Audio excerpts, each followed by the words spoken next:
மனம் தெளிந்தது உன்னாலே. மொட்டை மாடியில் ஆழ்ந்த சிந்தனையோடு அங்கு இங்குமாய் நடந்து கொண்டிருந்தார் தலைமை ஆசிரியர் சடகோபன். அவரது தலையில் யாரோ ஓங்கி அடித்தது போல் விண்வின் என்று ஒரு வலி. மணக்க மணக்க டிகாஷன் காஃபியுடன் வந்து நின்ற மனைவி பங்கஜத்திடம், காஃபிக்கு என்னடி அவசரம், கீழே வந்து குடிக்க மாட்டேனா?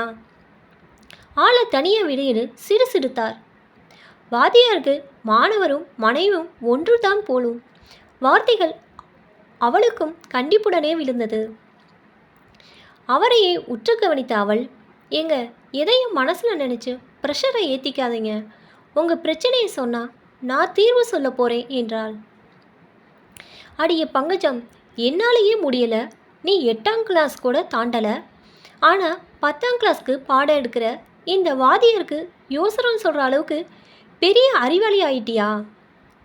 அடி போடி என்று நக்கலாய் சொன்னாலும் மனைவியை பார்த்து அவர், பங்கஜம், நல்லாசிரியர் விருது வாங்கின நான் போகிற போக்க பார்த்தா ரிட்டையர் ஆகிறதுக்குள்ள கெட்ட பேர் வாங்கிடுவேன் போல இருக்கு.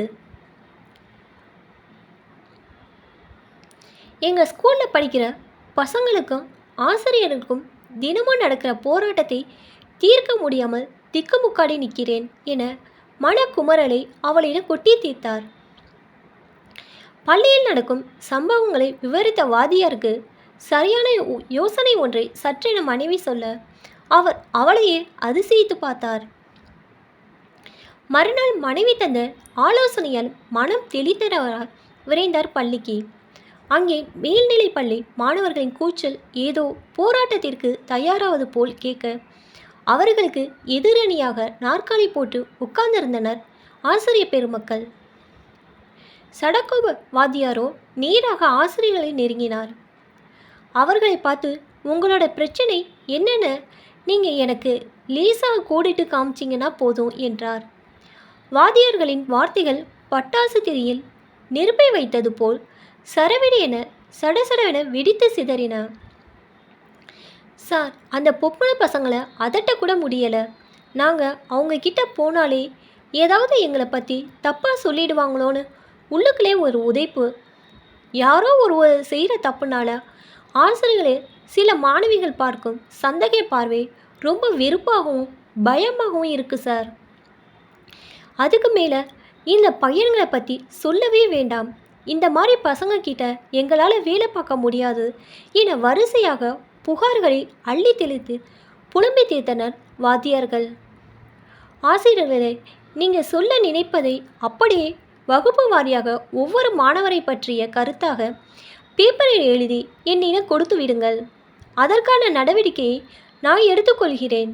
நீங்கள் இனி கவலையின்றி வகுப்பிற்கு செல்லலாம் என சமாதானமாக கூறிவிட்டு மாணவர்களிடம் வந்தார். வணக்கையா, அந்த வாத்தியார் என்ன மோசமான வார்த்தைகளில் சொல்லி திட்டுறாரு. இதை நான் வீட்டில் சொன்னால் நாட்டுக்கே சொன்ன மாதிரி. அவ்வளோதான் அந்த வாத்தியாரோட கதை என்று வெகுண்டான் ஒரு மாணவன். தம்பி, உங்கள் மன கஷ்டம் எனக்கு புரியுது.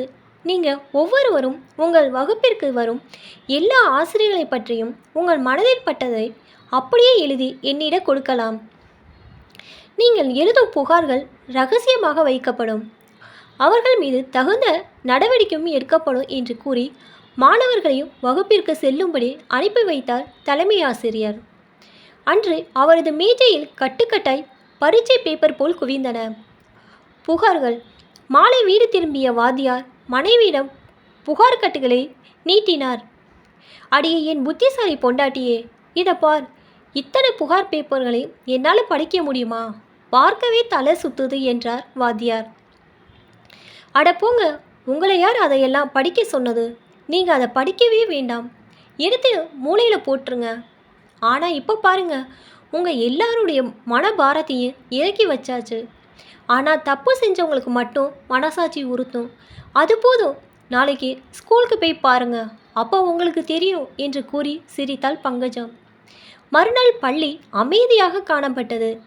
தன்னை பற்றி என்ன எழுதியிருப்பாரோ என்று ஒவ்வொரு மாணவரும் வாத்தியார்களை பார்த்து மிரள, வாத்தியார்களோ தன்னை பற்றி தவறாக எழுதியிருப்பார்களோ என மாணவர்களை கண்டு அச்சப்பட, அங்கே நிலவிய அமைதியான சூழ்நிலை கண்டும் குழப்பத்தில் இருந்த தன் மனதை தெளிய வைத்ததற்காகவும் படிக்காத பங்கஜத்திற்கு மனதிற்குள் நன்றி சொன்னார் தலைமை ஆசிரியர் சடகோபன். இப்போ தான் என்னோடய சேனல் ஃபஸ்ட் டைம் பார்க்குறீங்கன்னா சப்ஸ்கிரைப் பண்ணிக்கோங்க. பக்கத்தில் இருக்க நம்ம பெல் ஐக்கனை ப்ரெஸ் பண்ணிக்கோங்க. அப்போ தான் ஒவ்வொரு தடவை நான் வீடியோ போடுவேன் நோட்டிஃபிகேஷனில் வரும். தேங்க்ஸ் ஃபார் வாட்சிங்.